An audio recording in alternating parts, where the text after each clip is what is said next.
Hi, it's Kenny. Welcome to lesson number 11.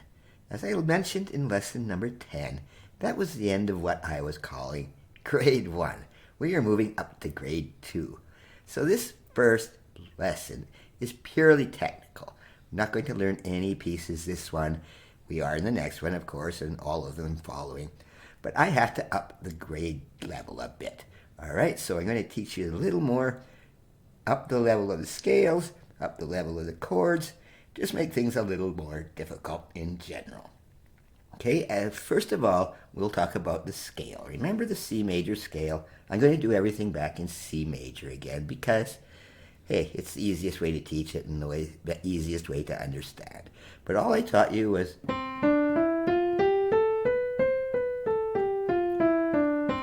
one octave, okay? That was just to get the idea of passing that thumb under and then passing that third finger over. And in the left hand, passing the third finger over and passing the thumb under. Now I'm not going to change it up too much. All I'm going to do is make it so you can do more than one octave. Okay, so if you look here, I have put here the fingering, the notes for 2 octave scales, all right? All right, and of course, as always, you can find this cheat sheet within the comment section underneath this video. You can print it out. It's probably a good idea. But what I really want to do is show you how to go up another octave, okay? So instead of doing this, ending up with your 5th, now you got a big passover from your 4th, and then it's the same. And coming down, and then you pass that 4th finger over. Now it might seem a little difficult at first because that 3rd is hard to pass under, but it's just a lot more further distance to do the 4th, but you'll get used to it.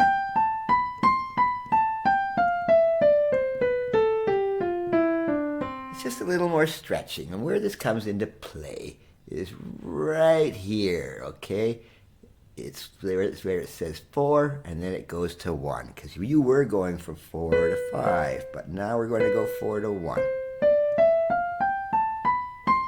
Okay, left hand the same thing. Originally we were just doing 1 octave, passing the 3rd over and the thumb under. But now, to do 2 octaves, I've actually put it down an octave here. Just easier to write on this thing. You can put it anywhere. You can start anywhere. But I will start here just the way I have written it here, a really low C. The 2 by C, right? Okay. Now we're going to pass the 4 over to that D. And then pass the 3rd over. And then pass the thumb under 4 notes. A lot bigger, but still completely doable, all right? So I'll do that again. 3rd over, 4th over, 3rd over, thumb under, and then pass the thumb under 4 notes. Okay, and that's the whole basis of this. And now that you can do that, once you get the hang of that, and it takes a while, I'm not going to say that, but you can now you don't have to do 2 octaves. You can go all the way up to 4.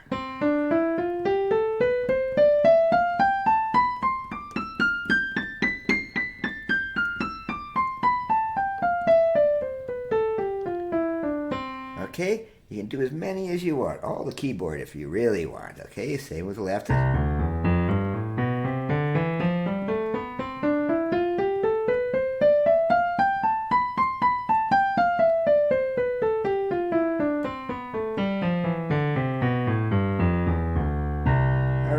The only big difference in this one is that big passover. Instead of ending on the 5th, you pass under again and just do the whole thing again. Repeat it over and over again.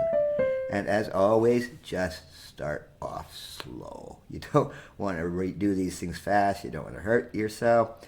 There is no reason to be you're not a concert pianist yet because you're only in grade 2, right? All right? And once you get used to it, yes, play both of them together.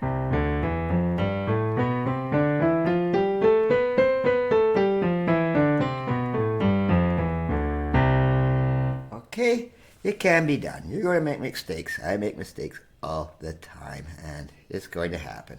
And of course, you can do this with any other scale.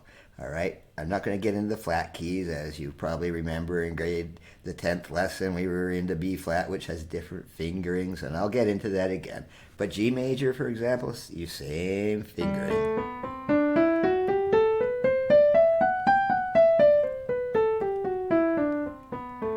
So you take pretty much any scale. The only difference is you're just going further.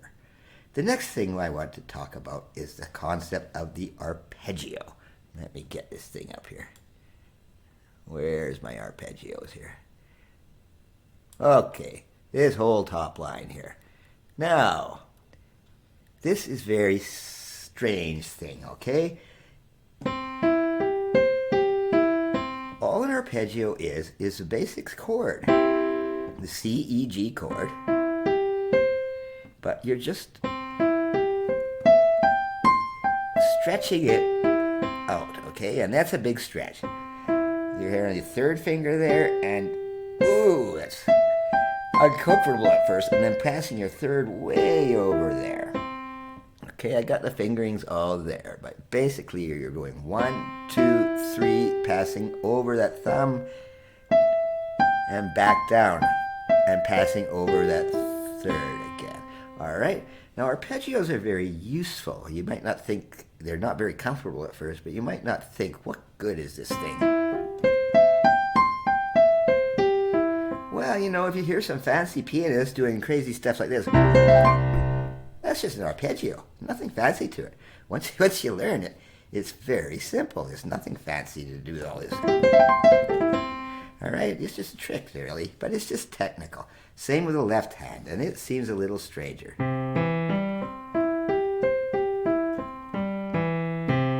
You might find these fingerings awkward, and you can change them as always, but these are the ones I recommend because, I don't know, it's just standard. When you get used to it, you'll be more comfortable. But the left hand,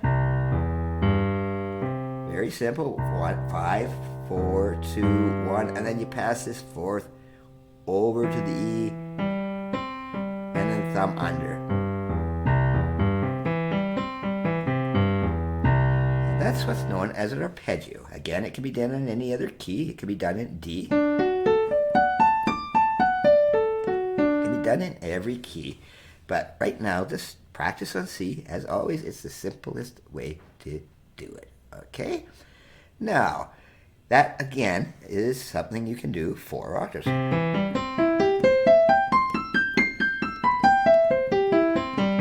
I made one wrong note in there. Don't worry about that. That's going to happen a lot, all right? But yeah, you don't have to do 2 octaves. 1 octave is not really useful for an arpeggio. Yeah, you have to go at least 2.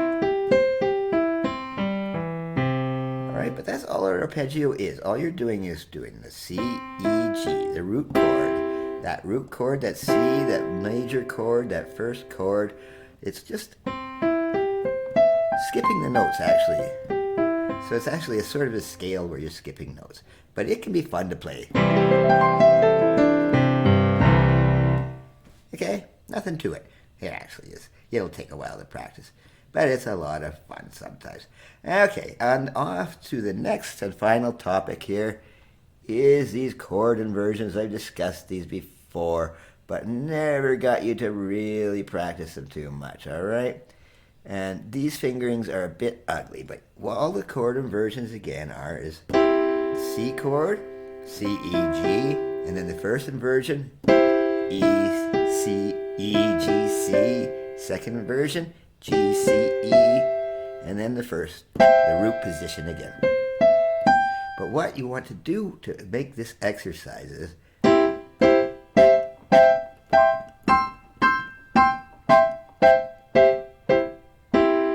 just play them. It's kind of like a chord scale in a way.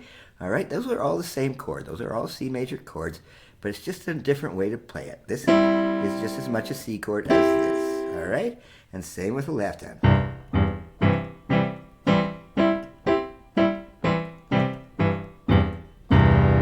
All right, and you want to try to do that in the 2-octave version too, because it just makes it much more technical. And this comes in handy for many, many reasons when you're playing chords, especially when you're playing in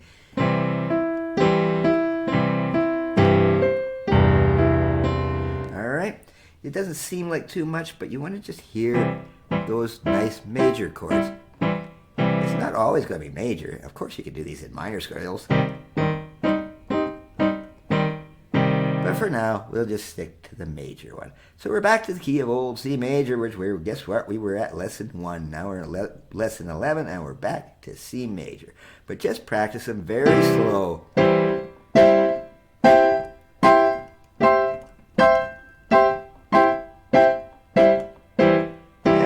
Do them quicker as time goes by. All right, those are a little harder. Take them very slowly because you don't worry if you're making mistakes. It's going to happen. You know, I did that on purpose, of course, but it's going to happen. And it's just very important to have these. Start with 1 octave, go up to 2.